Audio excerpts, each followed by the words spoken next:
Bab 166. Tunggu. Rasa penasaran akan pernyataan Rusdi membuat Alin kembali meraih ponsel di atas nakas. Mencari makna kata putu lewat salah satu situs pencarian di ponselnya. Kebingungan yang selama ini ia rasakan pun akhirnya terjawab sudah. Membaca makna yang sebenarnya cukup lumrah itu membuatnya terperangah dan tiba-tiba menyesal karena selama ini kurang bersosialisasi dengan lingkungan sekitar. Melihat ekspresi istrinya, Rusdi nyaris tak dapat menahan senyum. Tapi tetap memaksakan diri untuk menunggu. Ketika Alin kembali menatapnya, ia bersandar pada sudut meja sambil bersedekap dada. "Gimana? Udah tahu?" Alin mengangguk, canggung. Berjalan cepat meninggalkan dapur dan semua aktivitasnya di sana. Ia benar-benar malu, tapi untungnya tidak jadi menanyakan resep kue itu kepada Bu Nur pagi tadi. Di dalam kamar, ia kembali mencoba untuk merapikan barang. Tapi sialnya, Rusdi datang dan langsung memeluknya dari belakang. Melingkarkan tangan di perut ramping dan menumpukan dagu pada pundaknya. Membuat putu itu, banyak tahapannya. Bisiknya terdengar berat. Butuh kerjasama dan resep yang pas. Kalau salah satu ada yang terlewatkan, putunya bisa gagal. Kelopak matanya semakin sayu saat merasakan sentuhan yang begitu intens di pundak, lengan, dan turun ke perutnya. Debar dalam dada pun sudah di luar kendali. Butuh kesabaran dan... apa butuh cinta juga? Tanya Alin, memotong ucapan itu. Ia lepaskan pelukan itu dan berbalik berhadapan dengan Rusdi. "Mas Rus, sepertinya saya kalah karena nyatanya sekarang, saya udah terlalu terbawa perasaan." Rusdi agak bingung melihat Alin tiba-tiba menatapnya dengan ekspresi yang agak berbeda. "Maksudnya, saya sepertinya jatuh cinta duluan," ungkap Alin tanpa ragu, tapi pipinya memerah dan sorot matanya terlihat gelisah karena merasa jatuh cinta sendirian. "Kalau misalnya saya gagal buat Mas Rusdi move on sepenuhnya, pernikahan ini akan tetap bertahan, kan? Mas Rusdi bakalan terus berusaha keras jatuh cinta ke saya, kan?" Suaranya semakin lirih, tapi ekspresinya tetap tenang dan cenderung datar. "Jujur, saya terlanjur nyaman tinggal di sini, ngurus barang peninggalan ibu, ngurus Mas, pulang dan berangkat kerja bareng. Rifki pun betah banget di yayasan." Rusdi melepaskan tangannya dari pundak Alin, "Tumben kamu gak percaya diri." Beralih mencubit pipi bulat yang terasa lembab. "Udah aku bilang gak akan ninggalin kamu. Untuk masalah cinta, semua akan bertambah seiring waktu." Sepertinya ekspektasi Alin terlalu besar, ia pikir dengan mengakui perasaannya, Rusdi juga akan mengungkapkan hal yang sama. Tapi, lagi-lagi yang ia dengar adalah jawaban yang sama. Tapi, itu bukanlah sebuah masalah, karena yang terpenting ia sangat betah berada di sisi pria itu, sampai detik ini. Karena Rusdi sudah membuatnya merasakan figur seorang laki-laki yang telah hilang dalam hidup sejak kecil. Syukurlah. Bahunya bergerak turun saat menghela napas. Bisa-bisanya saya nggak tahu arti putu itu apa. CK, sepertinya saya harus sering-sering bergaul dengan Rania atau Bu Zara. Kebiasaan main sama tim reserse buat pikiran ini cuma fokus sama kasus aja. Ayo makan siang dulu." Ia menepuk lengan Rusdi dengan santai. "Nanti aja bikin putunya. Minum susu. 2. Campur telur ayam kampung biar lebih tokcer." "Hahaha, ayo." Melihat Alin hendak beranjak, Rusdi bergerak cepat menarik pergelangan tangannya. "Nanti aja." Ia tarik istrinya ke dalam pelukannya. "Aku kangen, udah sebulan gak ngerasain lagi, gara-gara sibuk." Dekapan hangat dan aroma maskulin dari teh, Bu Rusdi, memecah belah pertahanan Alin untuk kesekian kalinya. Ia selalu hilang kewarasan saat logika dan hati bekerja sama membuatnya jatuh bersimpuh pada sesuatu yang disebut cinta. Perlahan, Alin lepaskan pelukan itu. menatap Rusdi dari jarak yang cukup dekat. Mau berapa ronde, mumpung saya lagi bucin-bucinnya. Sesuatu dalam diri Rusdi meluap seperti gulungan ombak. Tapi, ia tetap mencoba bertahan untuk tidak mengatakan apapun. Ditangkupnya wajah mungil itu dan keluman panas di antara mereka pun kembali terajut indah. Cuaca yang mulai terik membuat Alin seperti terbakar saat merasakan gerakan indera pengekep Rusdi yang semakin lincah berempat indir ongga, mulutnya. Mas. Alin melepas tautan itu, saat mendengar suara ketukan pintu dari luar. Sepertinya ada tamu, kamu dengar suara enggak? Dengar, suara Rusdi semakin serak. Tatapannya dipenuhi harap. Biarin aja, itu suara musang lewat. Aku nggak bisa nunda ini, siapa suruh mancing-mancing buat putu. Tapi, Alin tak bisa banyak bicara karena Rusdi sudah lebih melanjutkan aktivitas yang sempat tertunda. Menuai rindu setelah sempat dirundung duka kepergian ibu.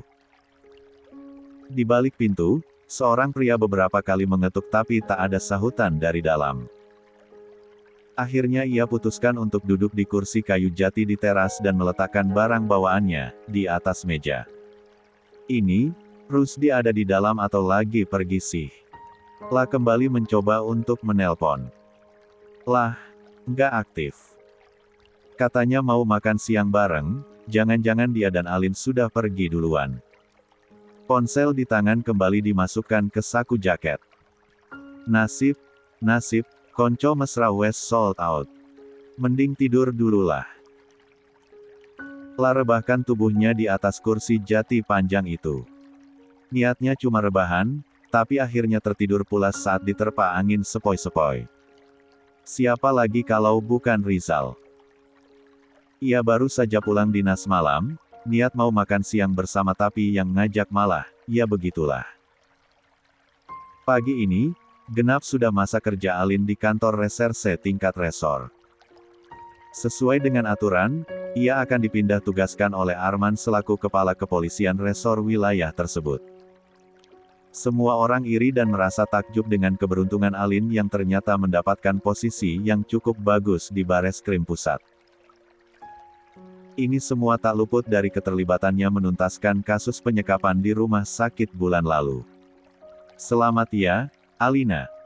Lin, sukses terus ya. Makasih, Bang. Alin menunduk hormat dan menjabat satu persatu tangan senior dan juniornya. Keakraban yang sempat terjalin pun, membuatnya berkaca-kaca. Nyaris menangis, untung saja semua orang di sana kompak melontarkan lelucon ringan. Tak lama, pasukan berbaju pink memasuki ruangan itu. Alin langsung berhambur mendekati Zara yang walau hamil besar, tetap menyempatkan diri untuk menghadiri acara perpisahannya. Bu, duduk. Dengan sigap ia menarik kursi untuk Zara.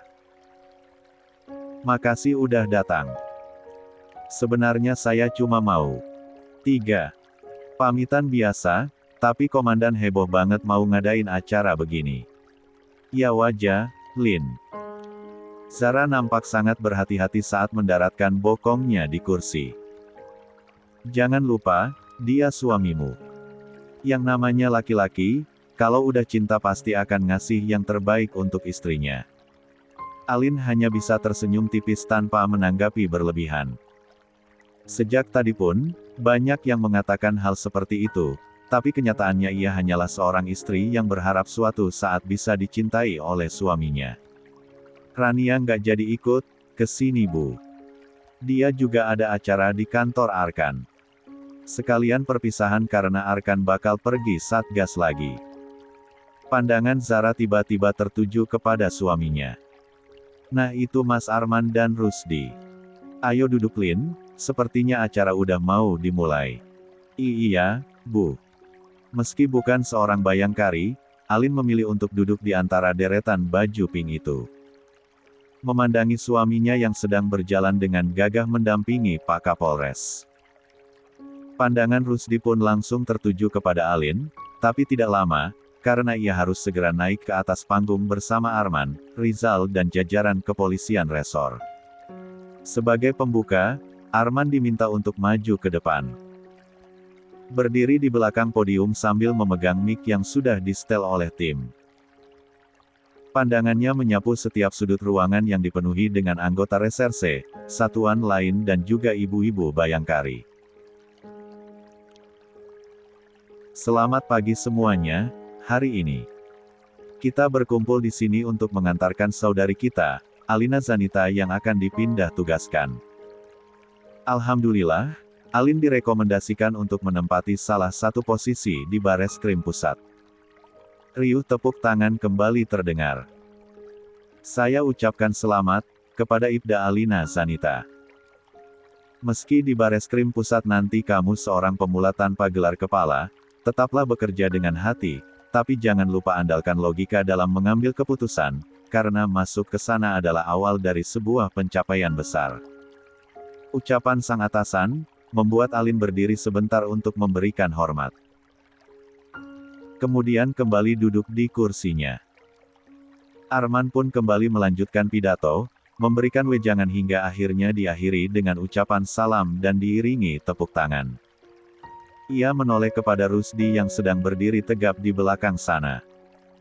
Mungkin, kepala reserse kita ingin menyampaikan sesuatu kepada kanitnya. Ucapan yang terdengar nyaring itu membuat Rusdi memusatkan perhatian ke depan. Berjalan mendekat dan mengambil alih mic di tangan Arman. Di depan banyak orang, ia hanya fokus pada satu wanita yang terlihat gugup saat melihatnya berdirinya di depan. Kemudian mendekatkan mic di depan mulut.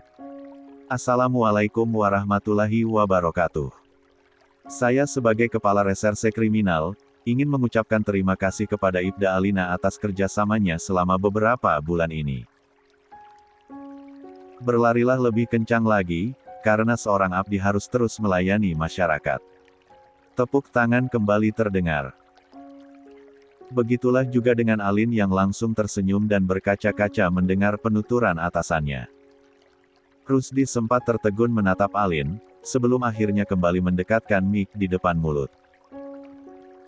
Sekarang saya ingin bicara sebagai seorang suami kepada istri yang bakalan jarang berinteraksi di luar rumah.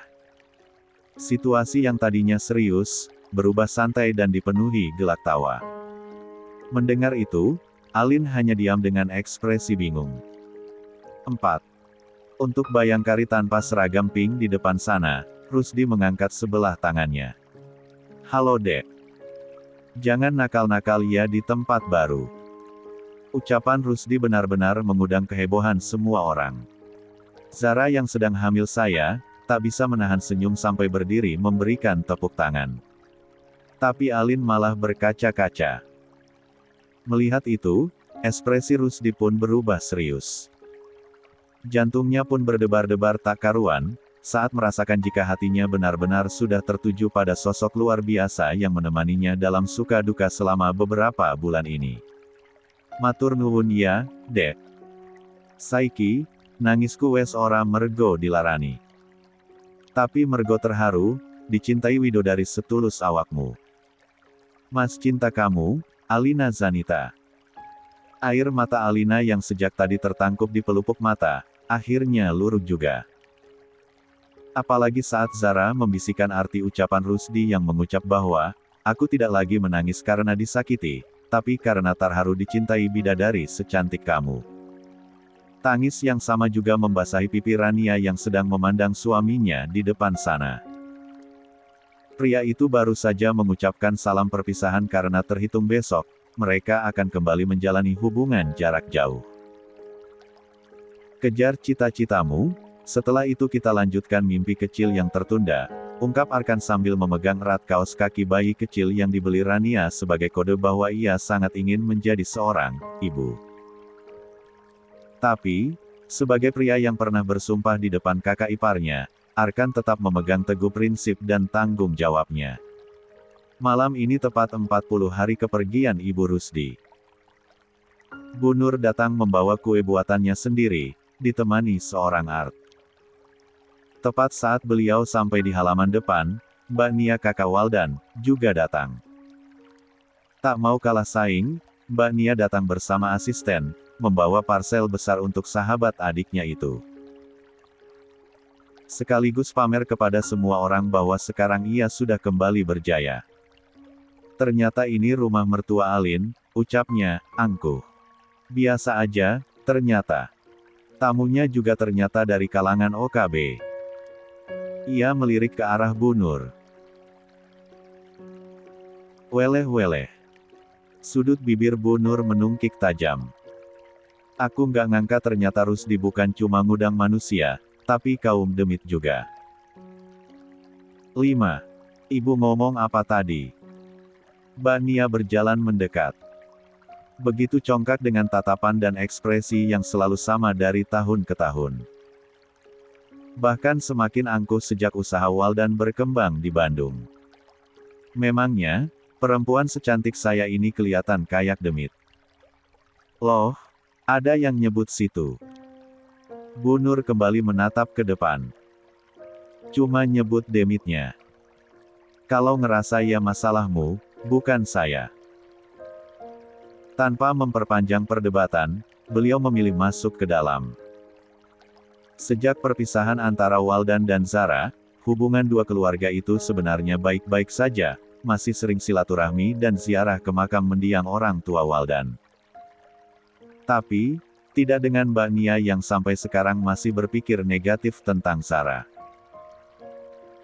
Sesaat setelah Bu Nur berlalu pergi, Mbak Nia menyusul masuk menghampiri Rusdi yang sedang mengobrol dengan beberapa tamu lain termaksud Arman. Maaf ya, Waldan gak bisa datang. Disodorkannya bingkisan buah itu ke atas meja nakas di sebelah Rusdi. Dia masih ada urusan kerjaan, jadi harus bolak-balik Jakarta-Bandung. Mbak yang diminta datang. Oh iya, suwun Mbak. Rusdi mengalihkan pandangannya berusaha mencari keberadaan Alin untuk menghandle tamu mereka yang satu itu. Sementara Mbak Nia langsung terfokus pada Arman yang sedang duduk lesehan bersama anggota kepolisian resor lainnya. Ada Pak Kapolres kita juga ternyata. Kepalanya mengangguk dan tersenyum tipis kepada wanita itu. Apa kabar Mbak? Alhamdulillah, baik. Saya sering lihat sampean loh di berita-berita TV. Lanjut Mbak Nia, yang terdengar sok akrab. Makin gagah aja Arman. Sayang loh ya, istrinya cuma satu. Hahaha. Ucapan Mbak Nia, spontan menarik perhatian beberapa orang tamu yang tak sengaja mendengar. Begitu juga dengan Arman yang tadinya mencoba untuk bersikap baik, tapi malah ditanggapi demikian. Mbak, tolong jaga ucapannya, ucap Arman, pelan. Tapi, penuh penekanan. Saya cuma bercanda kok, serius banget. Ia kembali tertawa sendiri, hingga akhirnya tertuju kepada Alin yang baru saja muncul dari pintu pembatas ruangan. Alina. Langkahnya berlanjut dengan cepat. Kepergian wanita itu, membuat Rusdi mendesah pelan seraya kembali duduk bersila di samping Arman. Mulutnya benar-benar dari dulu nggak berubah. Memangnya dia pikir semua anggota polisi itu sama seperti adiknya, tukang selingkuh. Semoga aja Waldan beneran udah berubah ya, dan, ungkap Rusdi saat menoleh kepada Arman. Saya dengar, dia lagi gencar-gencarnya nyari calon istri. Ya, mungkin dia masih nunggu Alin berubah pikiran. Ungkap Arman lalu terkekeh kecil. Loh. Jari telunjuk Rusdi mengarah tepat ke depan wajah atasannya itu. Lupa tah, dia pernah nyulik Bu Zara. Siapa tahu aja sampai sekarang masih ngarep.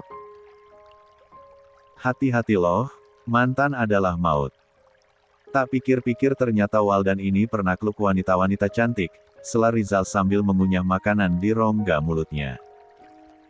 Bu Zara pernah jadi istrinya, Alin hampir jadi istrinya. Nah masih sisa satu, si mantan dokter yang sekarang jadi kalem banget itu, jenenge. Nada, sahut Arman sambil beralih kepada Rizal, kenapa, nanya-nanya. Mau aku komblangin sama Nada. Ide bagus. Rusdi terbahak-bahak, keras. Nanti kita bentuk trio superhero penyelamat para korban Waldan. Astagfirullah, kok aku malah ngomongi teman sendiri. 6. Memang lambemu ya gitu, Lost Doll. Kepalanya menggeleng pelan lalu ikut terkekeh bersama Rusdi dan Arman.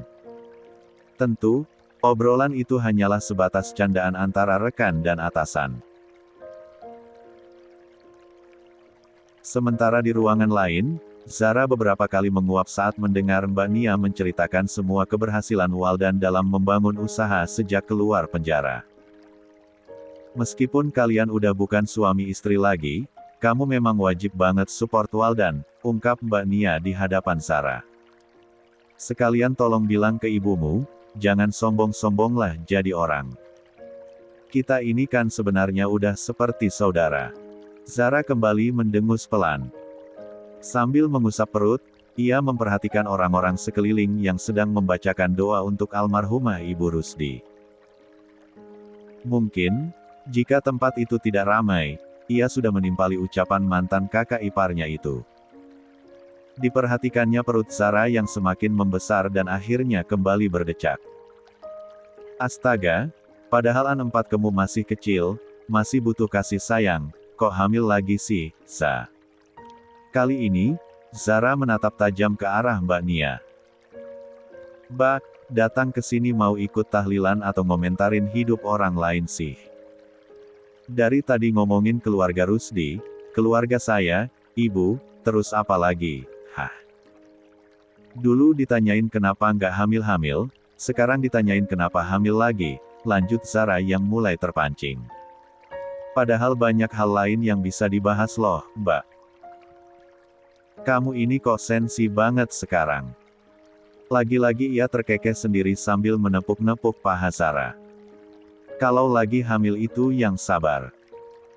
Bahkan, cuma nanya, kita udah lama nggak ketemu loh. Jangan sombong, mentang-mentang udah jadi istri orang berada.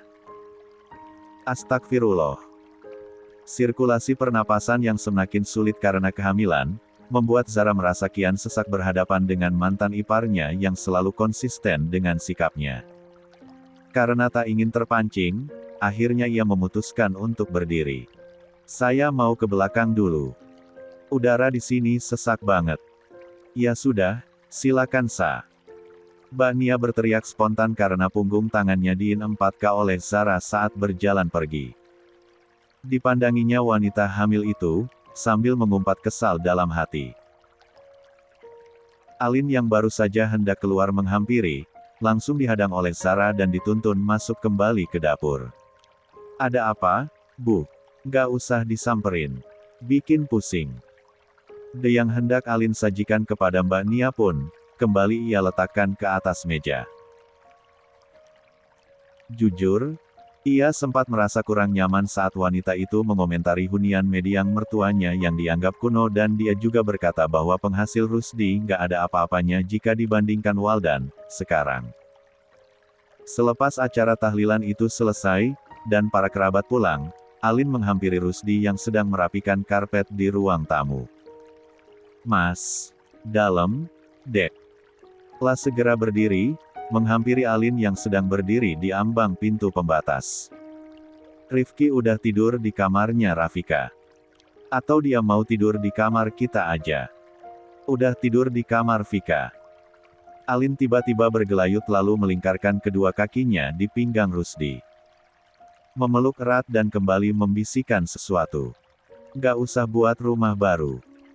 Uangnya kita pakai aja buat renovasi rumah ini. Nanti aku bantu pakai gajiku juga. Kok tiba-tiba? Sapu ijuk di tangan kanannya, Rusdi lepaskan begitu saja. Ia gendong istrinya itu berjalan ke 7. Arah teras samping. Kemarin kita udah sepakat mau buat rumah yang lebih besar dan modern. Aku nggak suka aja, dengerin omongan seseorang. Alin mengeratkan pelukannya sambil mendesah pelan. Pokoknya janji, kita harus sukses bareng-bareng. Buktiin ke orang-orang kalau anak yatim piatu seperti kita pun bisa berdiri di atas kaki sendiri. Bahkan tanpa menyebut nama pun, Rusdi sudah tahu siapa yang dimaksud Alin. Raut wajah istrinya itu memang sudah berubah sejak kedatangan Mbak Nia di acara tadi. Insya Allah. Pokoknya kita jalani bareng-bareng. Yang harus kamu tahu, Mas sayang banget sama kamu, cinta banget dan gak akan pernah nyerah untuk mengusahakan masa depan kita. Alin menegapkan kepalanya, masih bergelayut manja di gendongan Rusdi. Di tatapannya sang suami beberapa detik sebelum akhirnya berkali-kali di beberapa area wajah. Jangan mancing sayang, Mas belum selesai beres-beres iki loh. Bentar lagi mau turun sama Pak Arman. Juga, apapun yang diucapkan Rusdi, Alin tak peduli. Ia terus melakukan apapun sesukanya, dan tentu saja hal itu berhasil memancing Rusdi untuk melanjutkan aktivitas yang lebih dalam lagi di dalam kamar mereka. Padahal malam ini, tim kepolisian resor akan turun ke lokasi penangkapan salah satu pelaku kejahatan. Arman yang baru sampai di rumah saja, hanya mandi dan kembali bersiap-siap. Biasanya, ia akan menemani Zara tidur sebelum pergi, tapi kali ini istrinya itu masih sibuk menceritakan semua hal tentang kelakuan Mbak Nia di acara 40 harian Ibu Rusdi beberapa jam lalu. Aku sempat nyesel, biarin Mas ngasih uang ke Mas Waldan, lanjut Zara. Bukan karena aku nggak mau berterima kasih karena dia udah nerima misi rahasia waktu itu, tapi kalau lihat kelakuan Mbak Nia sekarang, rasanya. Udah, Za. Arman mengusap-usap lembut pucuk kepala istrinya. Sabar aja, apapun yang dikatakan Mbak Nia ke kamu, anggap aja angin lalu. Setelah ini, cukup jaga jarak aja. Tapi, keraguan kembali menyelimuti benak Zara saat hendak mempertanyakan keadaan Nada yang sampai sekarang tidak diperbolehkan bertemu dengan Aisyah. Tapi, ia takut Arman salah paham dan menganggap dirinya masih penasaran dengan urusan Waldan. Ya udah, aku sabarin aja. Semoga setelah ini aku nggak ketemu sama Mbak Nia lagi. Pada akhirnya hanya itu yang bisa Zara katakan. Arman pun tersenyum mendengar jawaban istrinya. Lusa, jadi nganter Altaf di Sek 0 lah baru. Insya Allah. Tapi, aku masih bingung, kenapa dia nggak mau banget masuk di TK Bayangkari. Dia juga nggak mau diantar pakai mobil dinas, apa dia malu ya punya orang tua seperti kita, Mas? Nggak lah, jangan mikir negatif gitu. Satu kecupan kembali Arman berikan di dahi Zara. Aku mau ke kamar Altaf dan Guzel dulu, setelah itu langsung berangkat sama Rizal. Kamu istirahat ya? Iya, Mas. Diciumnya tangan sama suamiku lalu dibiarkan pergi meninggalkan kamar tersebut. Mencoba untuk beristirahat tanpa memikirkan semua hal yang sempat merusak moodnya malam ini. Langkah kaki Arman berangsur pelan, ketika memasuki kamar Altaf. Sesampainya di dalam, ia langsung mematikan lampu utama, hingga ruangan hanya diterangi cahaya remang dari lampu tidur. Setiap menatap wajah putranya yang sedang terlelap, Arman merasa begitu bersalah karena membiarkan putranya berkelahi dengan kehidupan yang jauh dari kata aman. Tapi ia masih sangat berharap, kelak Altaf akan terbiasa dan memahami bahwa menjadi seorang abdi negara adalah tugas yang mulia dan ia juga sangat berharap, putranya akan mewariskan seragam coklat kebanggaan. 8. Keluarga Andi Malarangeng. Jangan benci ayah ya, Al. Selesai dengan ucapannya, Arman memberikan kecupan singkat di dahi bocah kecil itu lalu pergi ke kamar Guzel yang terletak di sebelah kamar itu. Mendengar suara pintu tertutup rapat, kedua mata Altaf kembali terbuka. Ia menoleh memandangi pintu itu dengan ekspresi sendu tanpa ada niatan untuk bangkit dari posisi berbaringnya ataupun mengejar sang ayah di luar sana untuk sekedar mengatakan bahwa ia rindu. Hari ini, Zara mengantar Altaf ke sekolah baru. Tempat putranya akan menimba ilmu dan bersosialisasi dengan teman sebayanya. Meski sedang hamil besar, ia tidak ingin membuat putranya merasa tersisihkan. Untuk itu ia usahakan tetap memberi perhatian, meski mereka harus dikawal 2 orang bodyguard saat bepergian. Beberapa kali Altaf memperhatikan 2 orang bertubuh kekar di belakangnya. Berjalan santai dengan digandeng oleh sang bunda. Bunda, ayah nanti ke sini enggak? Iya, ayah lagi di jalan. Otu ke sini juga. Mulutnya beroh ria. Bilang sama ayah, nanti kita jangan langsung pulang. Al mau jalan-jalan dulu, tapi jangan diikutin om-om di belakang. Loh, kenapa Al nggak bilang sendiri sama ayah? Nggak ah, malu ngomong sendiri. Ih gengsi ya, sama ayah. Nggak bunda. Cuma malas ngomong langsung aja. Iya, iya, siap, komandan. Zara terkekeh kecil saat mengusap pucuk kepala Altaf, tapi raut wajahnya kembali berubah datar saat melihat seorang di depan sana.